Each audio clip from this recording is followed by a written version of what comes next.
పరిశుద్ధ పరిశుద్ధ పరిశుద్ధ ప్రభువా, వరదూతలైనా వర్ణింపగలరా. ప్రభు అపోస్తలుల బోధ యందు మీకు ఏది నేర్పించాడో అదే మాటలను ఒకసారి వల్లె వేయడం కోసం మీ ముందు నిలబడ్డాను అంతే. And this is my honest confession from the bottom of my heart. ఇది చెప్పటం కోసం ఏదో మీ ముందు చెప్పట్లేదు, నేను మనస్ఫూర్తిగా ఈ విషయం నమ్మి మీకు చెప్తున్నాను. ఏంటంటే, నేను ఈ మాట ఎక్కడికి వెళ్ళినా కానీ మొదట చెప్తాను ఏంటంటే, సార్వత్రిక క్రైస్తవ సంఘం నేర్పించిన మూల సూత్రాలను నాకు మీరు సంఘంగా ఏది నేర్పించారో దానిని ఒక లెక్కల మాస్టరు రెండెక్కం నేర్పిస్తే పిల్లవాడు నిలబడి రెండెక్కం ఎట్లా వల్ల వేస్తాడో, ఎట్లా అప్ప చెప్తాడో, that is what I will do. ఈరోజు ఉదయం అదే చేస్తాను. మొదటి కన్ఫెషన్ ఇది ఏంటంటే, మీకు తెలియని కొత్త విషయాలు బైబిల్లో 66 పుస్తకాల లేఖనముగా మనము నమ్మే బైబిల్ గ్రంథంలో లేని విషయాలు నేను మీ దగ్గర పంచుకోను. అలా పంచుకుంటే నన్ను దయచేసి ఆపండి, నన్ను దయచేసి సరిచేయండి.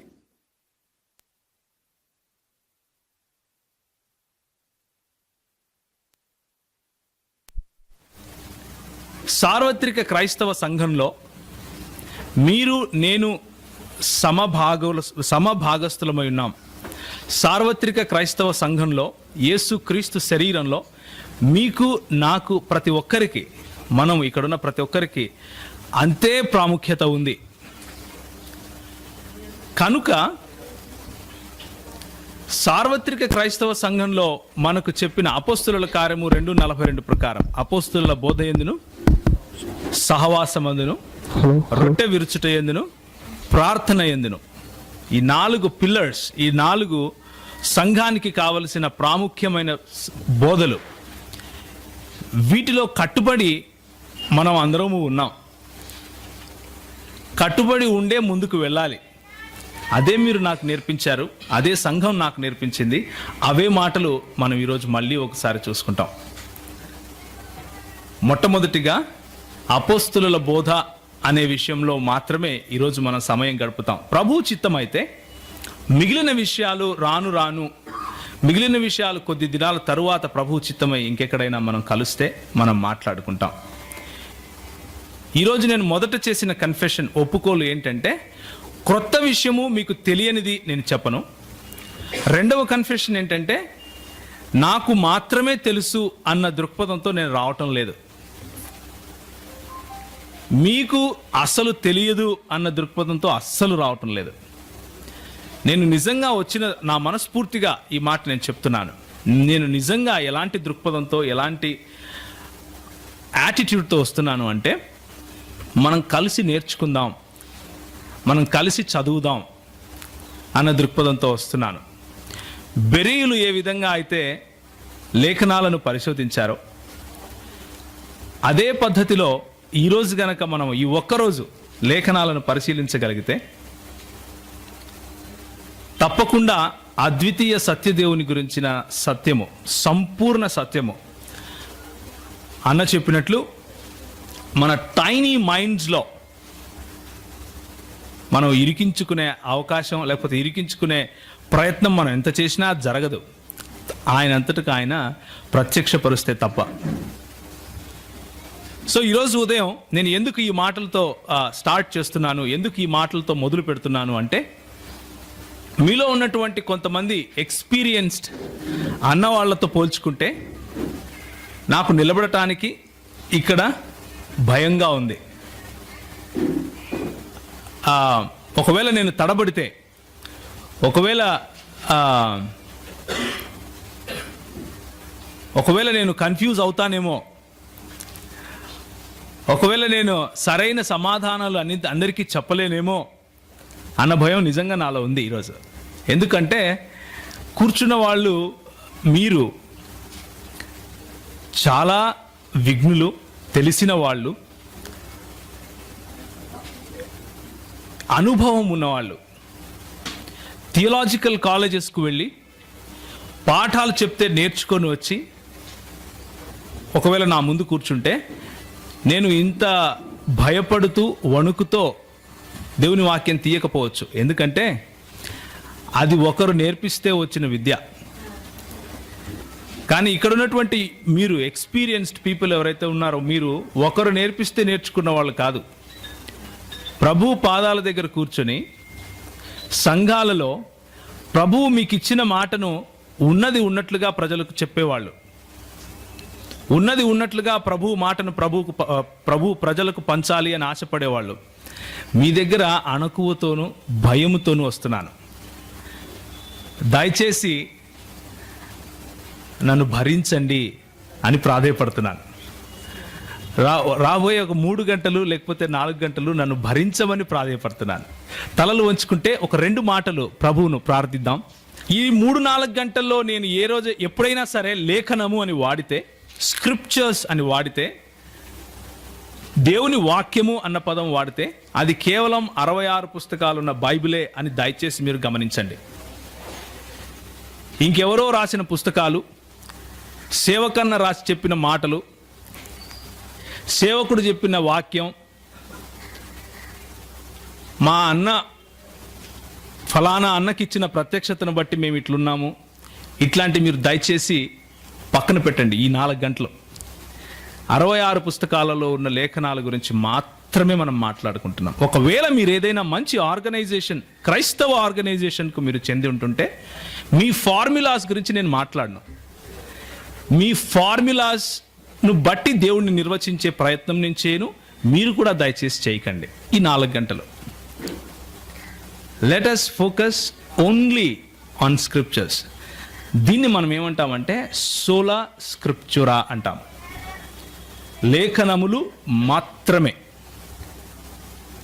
సోలా స్క్రిప్చురా.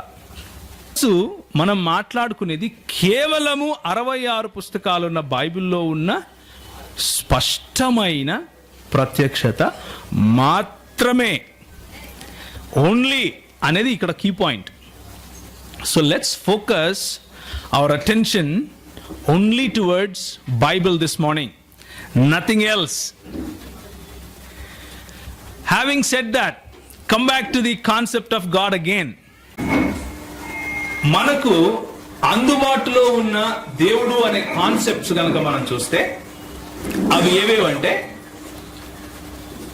ఏకేశ్వరవాదము, అంటే ది మోనోథియిస్టిక్ రిలిజన్స్. ఏకేశ్వరవాదము అంటారు దీన్ని. మోనోథియిస్టిక్ రిలిజన్స్ లో ఏవేవి ఉన్నాయంటే యూదా క్రైస్తవ సంప్రదాయము, అంటే యూదా మతానికి చెందినటువంటి వాళ్ళు, క్రైస్తవ మతానికి చెందినటువంటి వాళ్ళు, లేదా క్రైస్తవ మార్గానికి, క్రైస్తవ పంథకు, లేదా క్రైస్తవ మతానికి చెందినటువంటి దేవుడు అన్న ఆలోచన, క్రైస్తవ మతం నుంచి బయటకు వచ్చినటువంటి తెగలు కొన్ని ఉన్నాయి. యూదా క్రైస్తవ సాంప్రదాయం నుంచి బయటకు వచ్చినటువంటి సిమిలర్ తెగలు, అంటే ప్యారలల్ గా ఉంటాయి, అవి కొన్ని ఉన్నాయి. వాటిలో కూడా దేవుడు అన్న కాన్సెప్ట్ మనం చూస్తాం. దేవుడు లేదా దేవత అని ఉండదు అని నా ఉద్దేశం. దేవుడు అన్న కాన్సెప్ట్ మనం చూస్తాం. వీళ్ళని మోనోథియిస్టులు అంటారు, ఏకేశ్వరవాదులు అంటారు. నిజానికి మోనోథియిస్టులు ఎవరు? నిజానికి ఒకడే దేవుణ్ణి, అద్వితీయ దేవుణ్ణి ఆరాధించే సమూహము లేకపోతే సముదాయము, దానిని బైబిల్లో సంఘముగా పేర్కొన్నారు. అది ఏంటి అన్నది మనం ముందు ముందు చూస్తాం. మోనోథియిస్టుల తరువాత మనకు మిగిలింది ఏంటంటే మోనోథియిస్టులు కాని ప్రపంచం ఉంది, ఏకేశ్వరవాదం కాని ప్రపంచం ఒకటి ఉంది. అదేంటంటే అందులో పాలిథియిస్టులు ఉన్నారు, అంటే బహుదైవారాధికులు.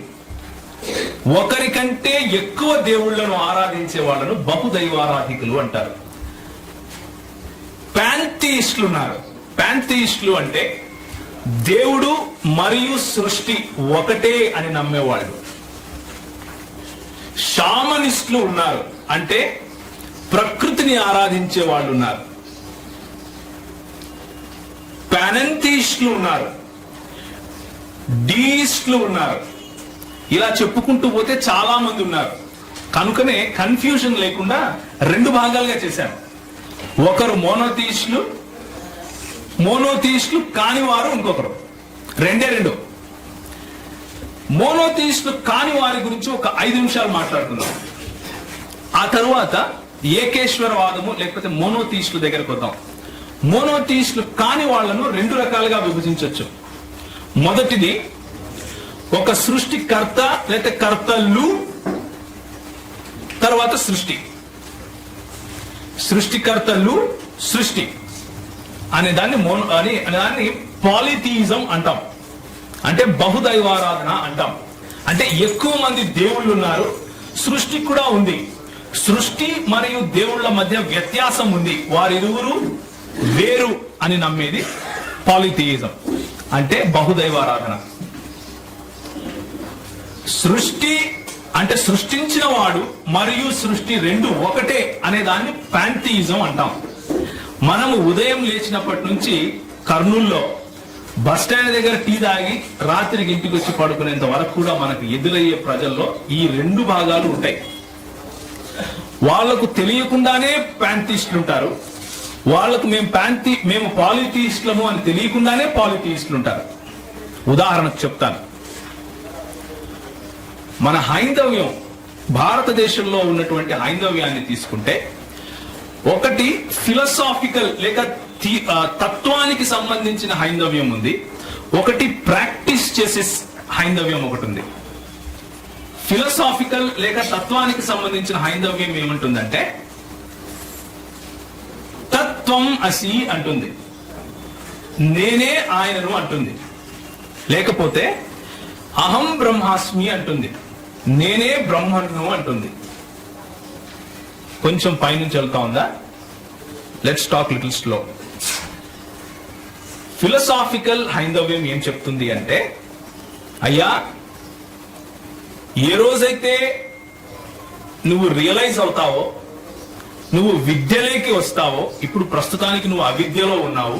నీ అవిద్య ఏంటంటే దేవుడు అనేవాడు ఎక్కడో ఉన్నాడు, వాడితో నువ్వు మాట్లాడాలి అని నువ్వు ఆలోచిస్తున్నావు. అదే అవిద్యరా నాయన, దాన్నే మాయ అంటారు.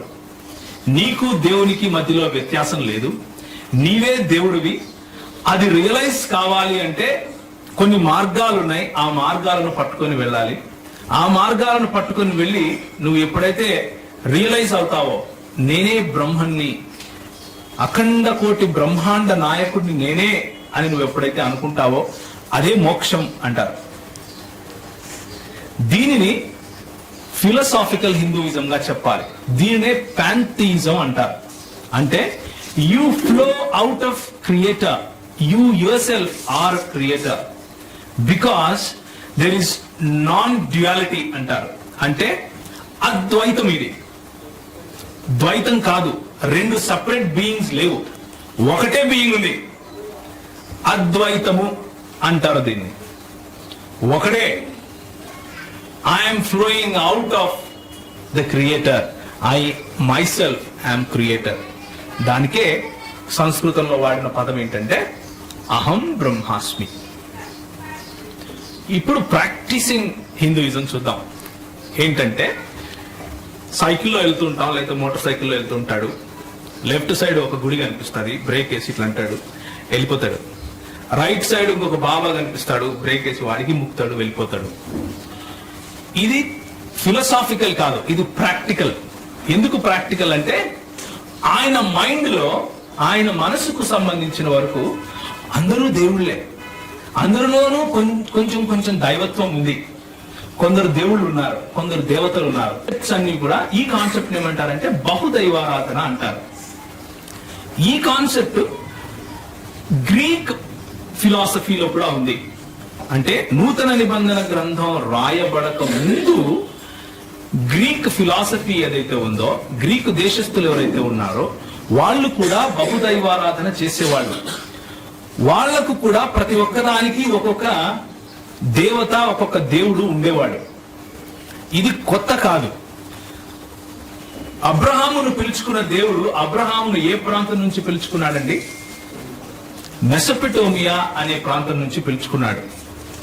మెసొపొటేమియా అనే ప్రాంతము ఈ రోజు మనకున్నటువంటి భారతదేశానికి పైన లెఫ్ట్ హ్యాండ్ సైడ్ లో వరల్డ్ మ్యాప్ కనుక మీరు చూస్తే లెఫ్ట్ హ్యాండ్ సైడ్ లో ఇరాక్, ఇరాన్, సిరియా, కనాను ప్రాంతము అంటే ఇప్పుడున్న యెరూషలేము, ఆ తరువాత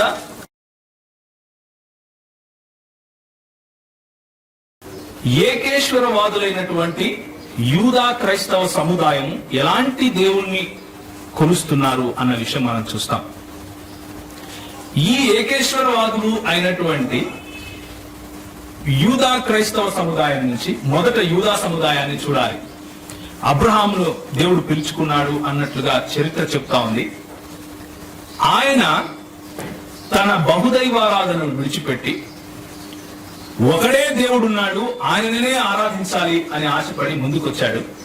ఊరు ప్రాంతం నుంచి ఆయన వెళ్లి కనాను దేశానికి ప్రవేశించాడు. ప్రవేశించిన తరువాత ఆయనను, ఆయన కుమారులను అంటే అబ్రహాము దేవుడు, ఇస్సాకు దేవుడు, యాకోబు దేవుడు ఒకడే అన్నట్లుగా ఆ దేవుడు తన పరిచయాన్ని తన పిల్లల పేర్లు పెట్టి మరీ ఇచ్చుకున్నాడు. ఆ అబ్రహాము దేవుని గురించి ఈరోజు ఎక్కువ సమయం మనం గడుపుతాం.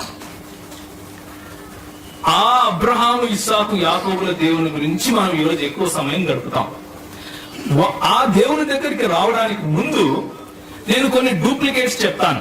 Let's talk about duplicates little bit. Okay, duplicates ఏంటంటే దేవుడు ఒకడే అని బైబిల్ చెప్తా ఉంది అనేసి ఈ 66 పుస్తకాలలో ఉన్నటువంటి వచనాలలో నుంచే కొన్ని వచనాలను మాత్రమే చెరీ పికింగ్ చేస్తారు. చెరీ పికింగ్ అంటే నీకు ఇష్టమైనదే తింటావు, నీకు ఇష్టం లేనిది అసలు భోజనమే కాదంటావు. దాన్ని చెరీ పికింగ్ అంటారు. అంటే నిన్ను కూర్చోపెట్టి భోజనం పెడితే నీకు సాంబార్ ఇష్టం అనుకోండి, సాంబార్ మాత్రమే భోజనం, మిగిలిన వాళ్ళు తినేదంతా గడ్డి అంటావు. నీకు బిర్యానీ ఇష్టం అనుకోండి, బిర్యానీ పెట్టించుకుంటావు, మిగిలిన వాళ్ళందరూ ఎర్రోళ్ళే. ఇంకా దాన్ని చెరీ పికింగ్ అంటాం. అలా చేస్తూ కొన్ని తెగలు బయటకు వచ్చాయి. ఆ తెగలు ఏంటివంటే ఈ 66 పుస్తకాలలో ఉన్న కొన్ని గ్రంథాలను తీసేస్తారు, లేకపోతే మొత్తం గ్రంథాన్నే తీసేస్తారు, కానీ కాన్సెప్ట్ని పట్టుకుంటారు. లేకపోతే కొన్ని వచనాలను మాత్రమే తీసేస్తారు. అలాంటి వాళ్ళలోనే డీయిజం అనేది ఒకటి ఉంది. అంటే దేవుడు ఉన్నాడు, సృష్టించాడు, కానీ సృష్టించేసి వదిలేశాడు, దాన్ని ఇంక పట్టించుకోడు. దేవునికి ఆ సృష్టికి సంబంధం లేదు. ఇది అమెరికా దేశంలో పుట్టింది. ఇంకొక వాదం ఉంది, అదేంటంటే ఫైనైట్ గాడిజం, అంటే పరిమితులున్న దైవవాదం, పరిమిత దైవవాదము అంటారు దీన్ని. ఆ దేవునికి కొన్ని పరిమితులు ఉన్నాయి. బోర్ కొడతా ఉందా? తప్పదు, ఇది తెలుసుకోవాలి. సో అన్నిటికంటే పాపులర్, అన్నిటికంటే ముఖ్యమైన కొన్ని తెగలు ఉన్నాయి బయటకు వచ్చినటివి. అవేంటివి అంటే నేను మీకు ఒక స్లైడ్ చూపిస్తాను, దాన్ని చూడండి. అందులో ఉన్న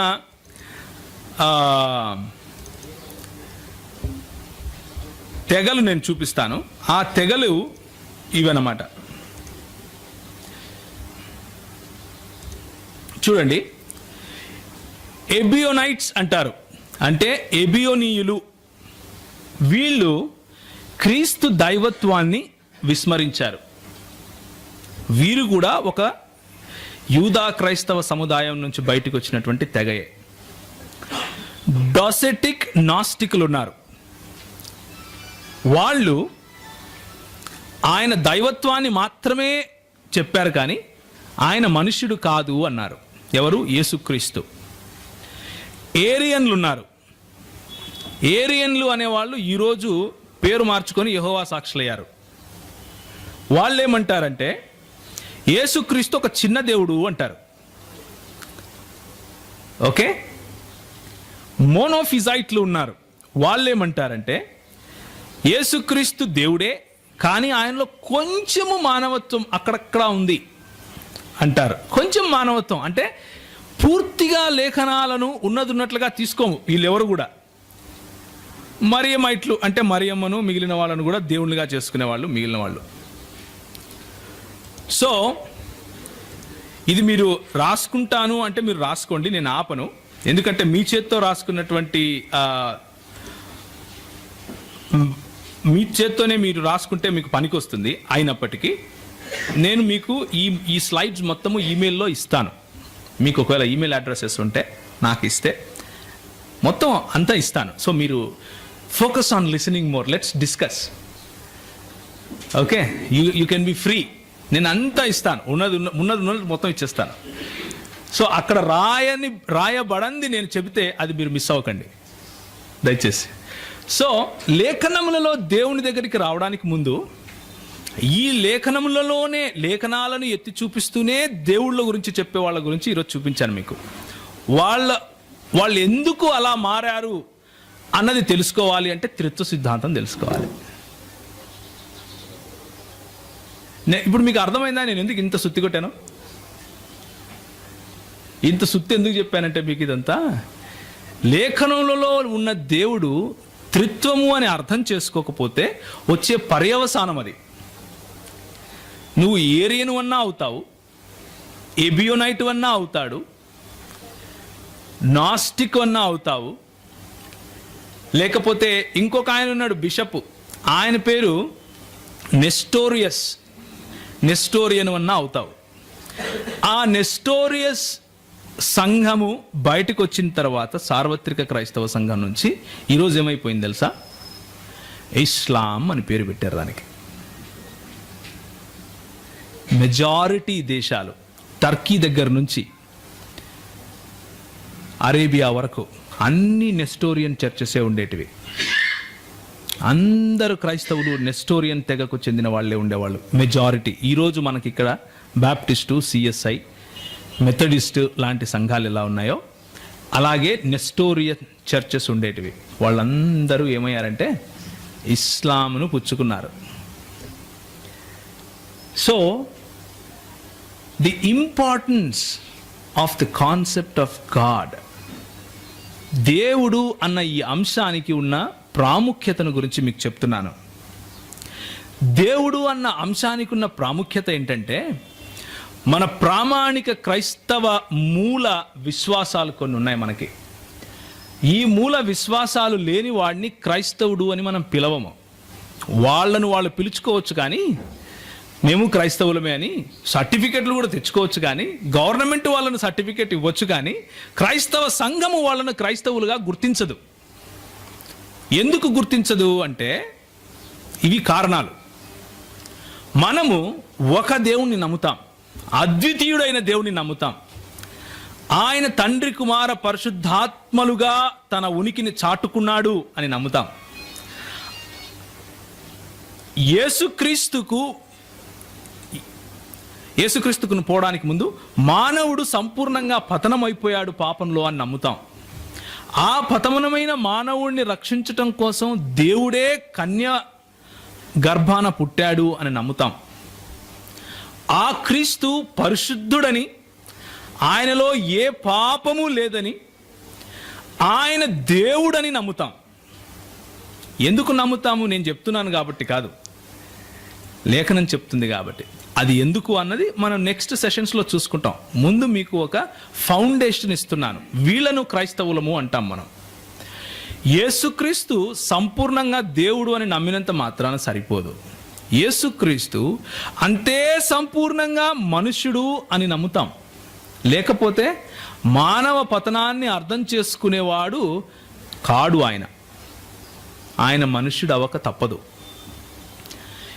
ఏ యోగ్యత లేని నిన్ను నన్ను దేవుడు ఎన్నుకున్నాడని, విశ్వాసం ద్వారా మనను రక్షించాడని, క్రీస్తు పాప పరిహారార్థ బలిగా తన దేహాన్ని పెట్టాడని, ప్రాణం పెట్టాడని, సశరీరుడై తిరిగి లేచాడని, సశరీరుడై ఆయన తిరిగి తండ్రి వద్దకు వెళ్ళాడని, అదేవిధంగా ఆయన ఇప్పుడు యాజకత్వం చేస్తున్నాడని, యాజకత్వం చేస్తూ నీకోసం నా కోసం మధ్యవర్తిత్వం చేస్తున్నాడు, ప్రార్థిస్తున్నాడు అని. ఆ ప్రార్థించే యేసు తీర్పు తీర్చటానికి తిరిగి రాబోతున్నాడని, తిరిగి రాబోయిన తరువాత లేఖనాలు పరిపూర్ణంగా సంపూర్ణమైపోతాయని, ఉన్నది ఉన్నట్లుగానే లేఖనాలు మనకు వివరిస్తున్నాయి. ఇది మన క్రైస్తవ విశ్వాసం. ఈ పునాదికి బయట ఉన్న వాళ్ళని మనము క్రైస్తవులు అని పిలవలేం. అన్నిటికంటే ముఖ్యంగా it all starts or it all boils down to one point. ఏంటంటే దేవుని ఏకత్వం, ఆ దేవుని ప్రత్యక్షత అయిన త్రిత్వం. దేవుని ఏకత్వము, ఆ దేవుని ప్రత్యక్షత అయిన త్రిత్వం. ఈ రెండు కాన్సెప్ట్స్లో ఏ ఒక్కదాన్ని విస్మరించినా కింద మిగిలిన 14 పాయింట్స్ కూడా యూ హ్యావ్ టు డినై. నువ్వు వాటిని విస్మరించక తప్పదు. మొదటి 2 పాయింట్స్లో ఏ ఒక్కదాన్ని విస్మరించినా మిగిలిన 14 పాయింట్స్లో దేన్ని నువ్వు పట్టుకోలేవు. అది ఎట్లా నేను చెప్తా తర్వాత. But this is the truth. అందుకు ఈ కాన్సెప్ట్ ముఖ్యం. కాబట్టి దేవుడు అన్న సత్యము, దేవుడు ఎందుకు తనను తాను అలా చెప్పుకున్నాడు అన్న సత్యం మనం తెలుసుకోవాలి. ద్వితీయోపదేశ కాండము 6వ అధ్యాయం 4వ వచనం. దయచేసి ఎవరైనా సరే తెలుగు భాషలో గట్టిగా చదవండి. అందరికీ వినపడే విధంగా చదవాలి. పెద్దలు ఉన్నారు, పాస్టర్ గారులు ఉన్నారు. దయచేసి మీరు వేరే వాళ్లకు చదవటానికి అవకాశం దయచేయండి. మిమ్మల్ని గౌరవించడానికి మాకు అవకాశం దయచేయండి. ఇశ్రాయేలు వినుము, మన దేవుడైన యెహోవా అద్వితీయుడగు యెహోవా. చాలన్నా. మన దేవుడైన యెహోవా అద్వితీయుడైన యెహోవా. ఇదే మాట నిర్గమకాండము 20వ అధ్యాయంలో మనం చూస్తాం. ఆ అద్వితీయుడు అన్న మాటకు వివరణ ఇస్తూ ఏమంటాడంటే, దేవుడు వేరొక దేవుడు నీకు ఉండకూడదు అంటాడు. అద్వితీయుడు అంటే వేరొకడు లేనివాడు, అలాంటి వాడు ఇంకొకడు ఉండడానికి వీలు లేదు అని చెప్పటం. There is no one like him. వేల్పులలో నీ వంటి వాడెవడు అని చెప్పాలి అంటే ఆయనకు సమానమైన, ఆయనకు సరిపోల్చుకునే, ఆయన వంటి, ఆయన లాంటి, ఇంకా ఎలాంటి అయినా చెప్పుకోండి మీరు, ఉండవు. ఇంక్లూడింగ్ ఆయన సృష్టి. Let me repeat it again. అద్వితీయుడు అన్న మాటకు అర్థం ఏంటంటే ఆయన వంటి, ఆయన లాంటి, ఆయన సంపూర్ణత ఏ విధంగా ఉందో ఆ పోలికలో. మీకు క్వశ్చన్ వచ్చి ఉంటుంది, మరి దేవుడు నన్ను ఆయన పోలికలో చేశాడు కదా. I will give you the answer. అందుకనే ఆయన సంపూర్ణతను పోలినటువంటి పోలికలో ఏదీ లేదు, ఇంక్లూడింగ్ మ్యాన్ అండ్ క్రియేషన్. సృష్టి కానీ, మనిషి కానీ, జంతువు కానీ, చెట్టు కానీ, పుట్ట కానీ, ఎగిరేది కానీ, నీళ్లలో ఉండేది కానీ ఎక్కడా లేదు, ఏది లేదు. మొదటి ఆజ్ఞ ఏంటండి మనకు 10 ఆజ్ఞల్లో? నీకు దాని తర్వాత డిస్క్రిప్షన్ ఇస్తాడు ఎక్కడెక్కడ ఉండకూడదు అని. ఎక్కడెక్కడ ఉండకూడదు? ఆకాశంలో కానీ, భూమి మీద కానీ, నీళ్ల కింద కానీ, చచ్చిపోయినా గోరీలు కట్టుకున్నా ఉండడానికి వీలు లేదు. That is what it means to be a unique God, one of it's kind, one of his kind. అలాంటి వారు, ఆయనను పోలిన, ఆయనకు సమానమైన ఇంకొక జీవి, ఇంకొక ప్రాణి, ఇంకొక దేవుడు, ఇంకొక మనిషి, ఇంకొక సృష్టి ఏది లేదు. ఇంకొక దేవుడు కూడా లేడు. ఇంకొక దేవుడు కూడా లేడు. 1 కొరింథీ 8:4 ఇదే మాట నూతన నిబంధన గ్రంథంలో నుంచి కూడా మనం చూస్తాం. మనకు దేవుడు ఒకడే, వేరొక దేవుడు లేడు. ఈ ఒకడే అన్న మాటను మనం కొంచెం ఆలోచించాలి. హెబ్రీ భాషలో దీన్ని ఎలా పలుకుతారు అంటే షమా ఇస్రాయిల్ యాహ్వే ఎలోహిను యాహ్వే యఖాద్ అని పలుకుతారు. ఇస్రాయేలు వినుము, నీ దేవుడైన యెహోవా అద్వితీయుడగు యెహోవా అని పలుకుతారు. తెలుగు భాషలో ఎవరు దీన్ని తర్జుమా చేశారో తెలియదు, కానీ ఆయన కనిపిస్తే ఆయనకు ఇట్లా దండం పెట్టాలనుంది. ఎందుకు అంటే అక్కడ ఒకడే అని రాయకుండా అద్వితీయుడు అని రాశాడు. ఆయనకు మనస్ఫూర్తిగా కృతజ్ఞతలు చెప్పాలనుంది. ఎందుకు అంటే హెబ్రీ భాషలో వాడినటువంటి అక్కడ అద్వితీయుడు అన్న చోట వాడిన పదము ఎఖాద్ అంటారు. ఎఖాద్ అన్న పదానికి ఎందుకు ఒకడే అని వాడకూడదు నెక్స్ట్ సెషన్లో చూద్దాం.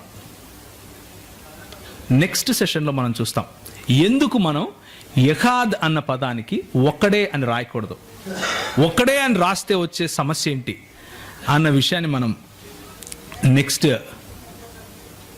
సెషన్లో చూస్తాం. ప్రస్తుతానికి మనం ఏం చూస్తామంటే దేవుని గుణ లక్షణాలను చూస్తాం.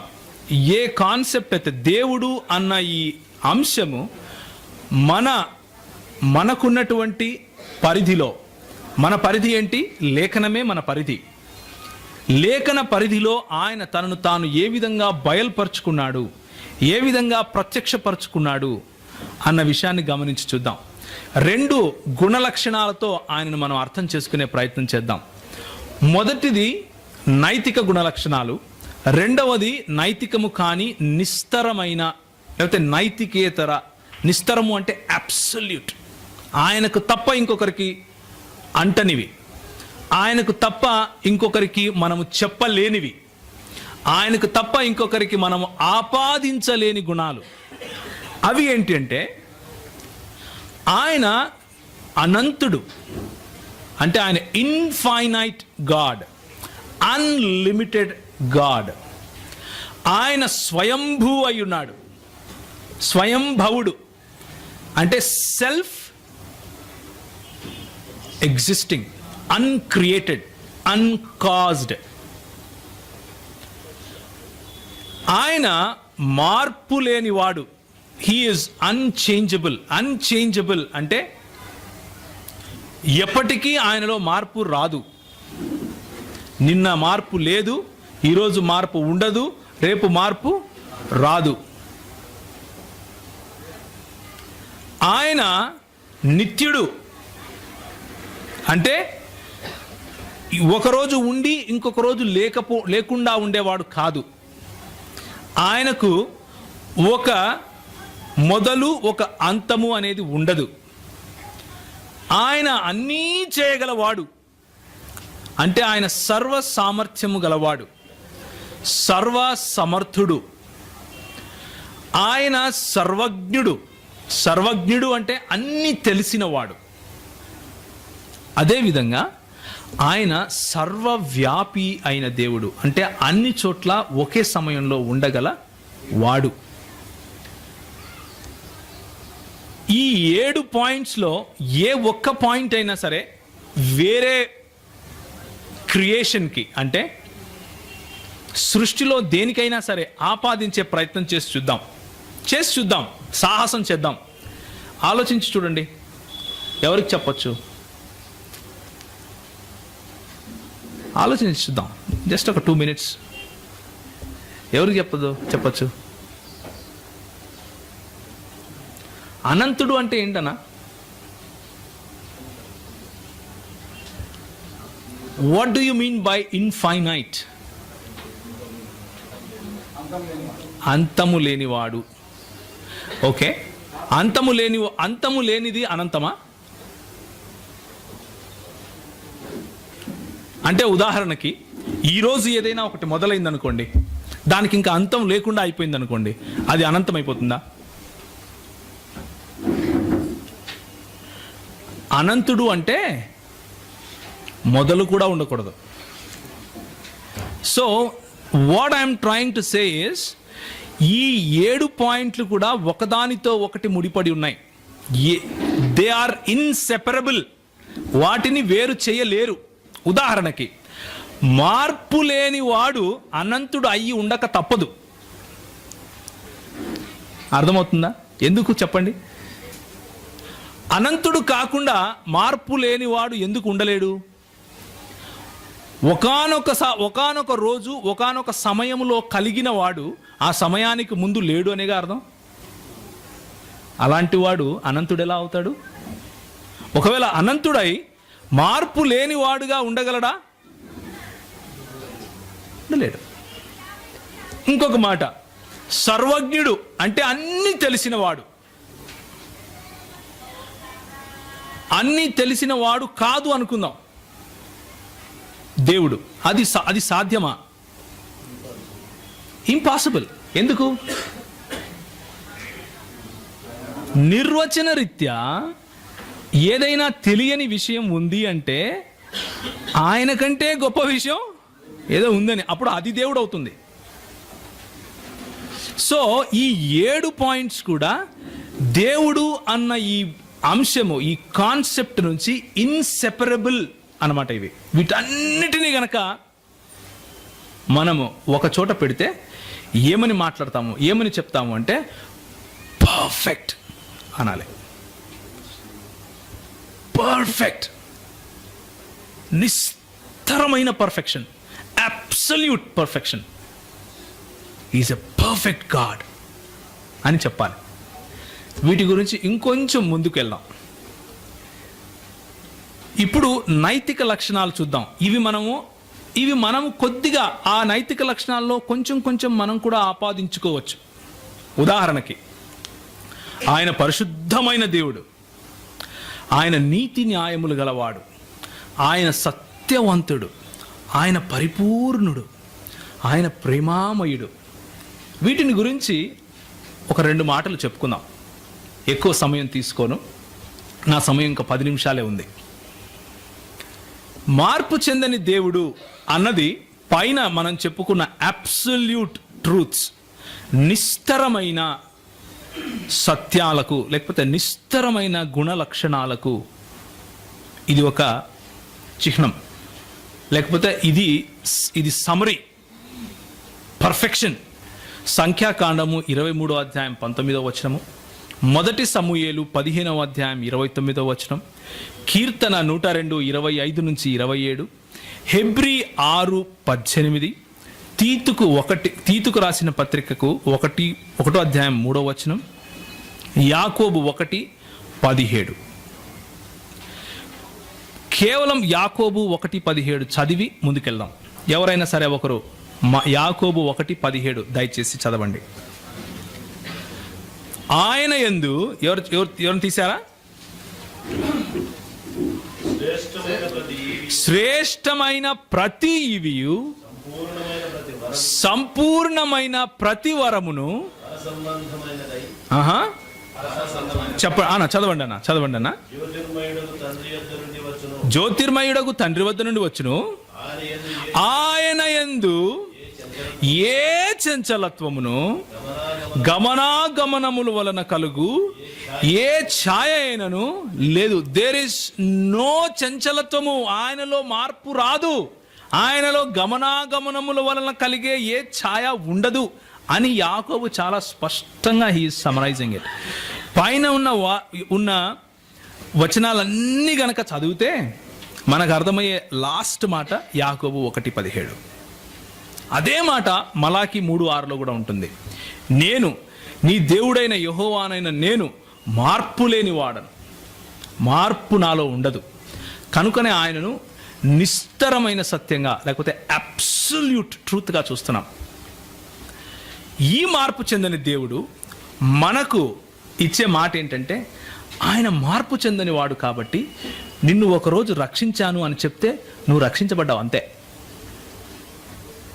మళ్ళా ఆయన మారడు, ఆయన మాట మార్చుకోడు. That is the confidence a Christian can have in his God.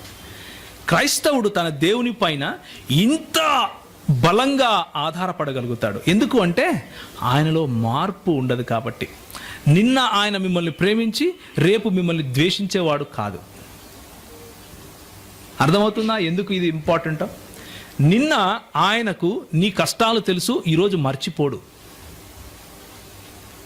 ఎందుకంటే ఆయనలో మార్పు లేదు, మార్పు రాదు. మనము ఒకవేళ ఇలా అనుకుంటూ ఉంటారు, గట్టిగా ప్రార్థన చేస్తే దేవుడు మారుతాడు రా అని. దేవుడు మారడు, మనల్ని మార్చేస్తాడు దేవుడు గట్టిగా ప్రార్థన చేస్తే. మనం ఎందుకు ప్రార్థన చేస్తే క్వశ్చన్ చేస్తూ ఉంటారు, మరి దేవుడు మార్పు లేని వాడైతే ప్రార్థన ఎందుకు చేస్తావా? నాకు పెళ్లి కావాలంటే దేవుడు అప్పుడు రియలైజ్ అవుతాడా, ఓ ఈయనకి పెళ్లి కావాలి కాబట్టి ఒక అమ్మాయిని బట్టి కాదు. నువ్వు ప్రార్థన చేసేటప్పుడు దేవుడు నిన్ను తయారు చేస్తాడు. He prepares you. ఆయన మార్పుకు లోనవుడు, నిన్ను మారుస్తాడు. అది ఆయనలో ఉన్న గొప్పతనం. అందుకనే నిరంతరము ప్రతి విషయంలోనూ ఆయన పైన ఆధారపడటానికి ఆయనలో ఉన్న నిస్తర గుణాలే కారణం.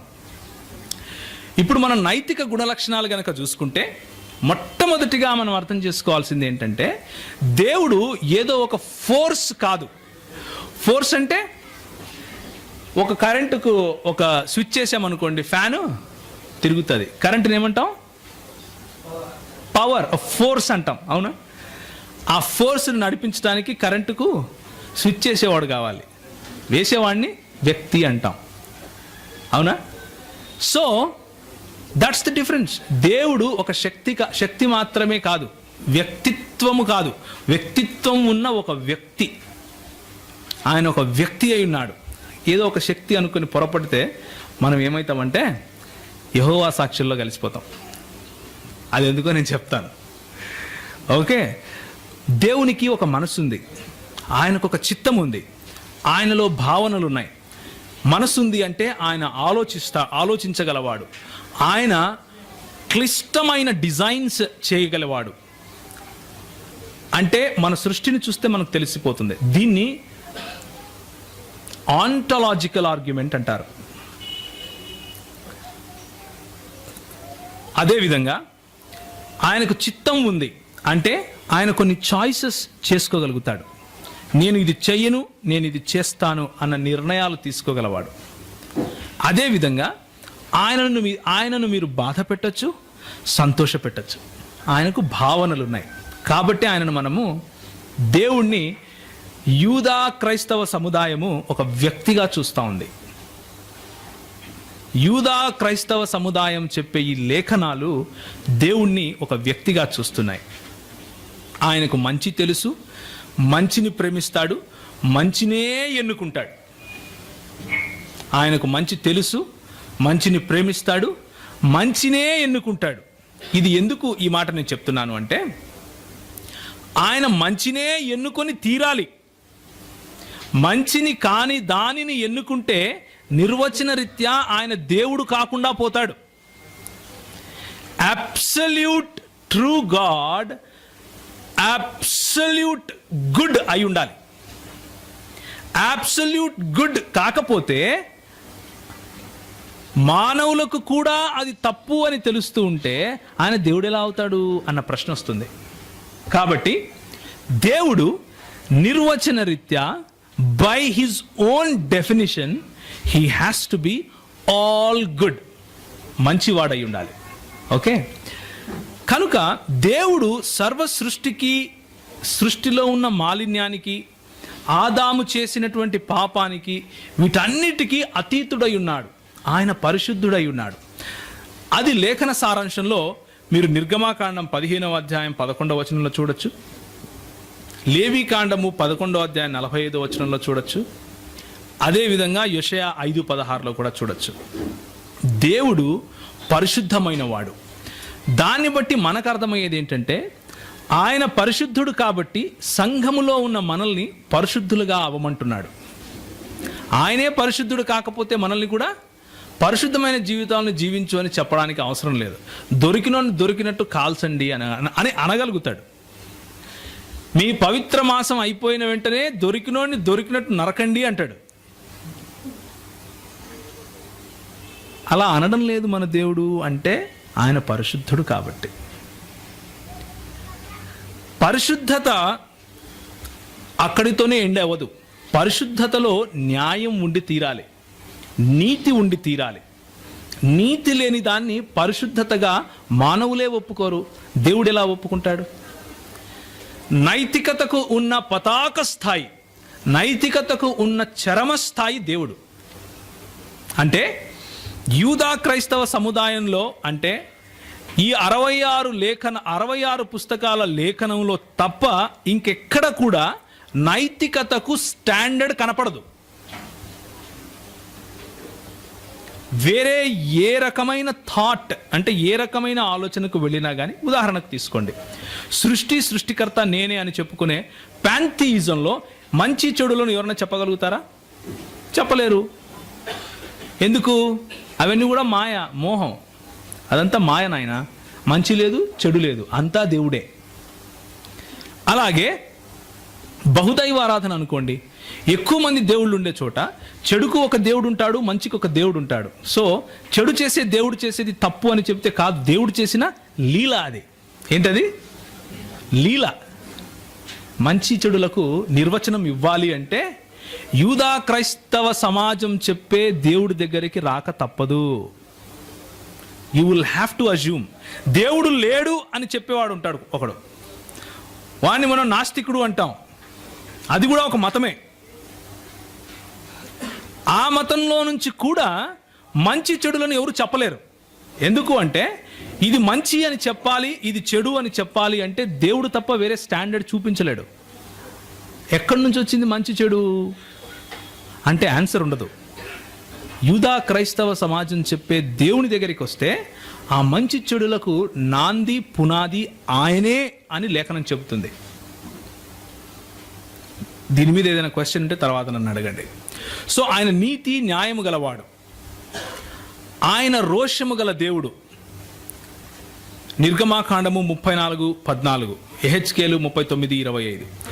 ఆయన పరిపూర్ణతలో నివసించే దేవుడు. దేవుడు పరిపూర్ణుడు. ఆయన ఉనికి యందు కానీ ఏది తక్కువగా లేదు. He is self sufficient. ఆయన పరిపూర్ణుడు కాబట్టి ఆయన యందు నిరీక్షించే మనము ఒకానొక రోజు ఏమవుతాం? పరిపూర్ణులమవుతాం. ఆయనలో యథార్థత ఉంది. ఆయన తప్పులు చెప్పడు, ఆయన అబద్ధాలు చెప్పడు. నేను అబద్ధాలు చెప్పటానికి మనుషుణ్ణి కాదు అని ప్రభు చెప్తాడు. యథార్థవంతుడు మన దేవుడు. వీటన్నిటినీ గనక, అంటే ఈ నైతిక స్టాండర్డ్స్ అన్నిటిని మనం సమ్మరైజ్ చేయాలి అంటే, ఒక సారాంశం ఇవ్వాలి అంటే దానికి ప్రేమ అని పేరు పెట్టాలి. సర్వంలోనూ మంచితనం అన్నదానికి ప్రేమ అని పేరు పెట్టాలి.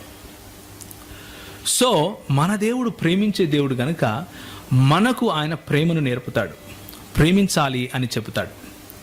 ఇప్పుడు ఈ 2 నిమిషాలు మీ మెదడుకు ఒక మేత పెట్టేసి వదిలేస్తాను. టీ బ్రేక్ సమయంలో వీటిని గురించి ఆలోచించండి. నెక్స్ట్ సెషన్కి వచ్చినప్పుడు ఇది ఎలా సాధ్యం అని మీరే ఆలోచించండి.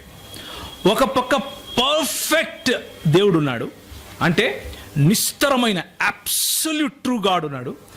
ఇంకొక పక్క ప్రేమకు ప్రతీకగా ఉన్నాడు. పతాక స్థాయిలో ఆయన ప్రేమ ఉంది. ఆయన హీఈస్ ఎ జస్ట్ గాడ్. ఆయన న్యాయమైన దేవుడు. ఆయన పాపాన్ని చూస్తే నేను సహించను అని చెప్పే దేవుడు. యథార్థవంతుడు, అంటే నిజం చెప్తున్నాడు.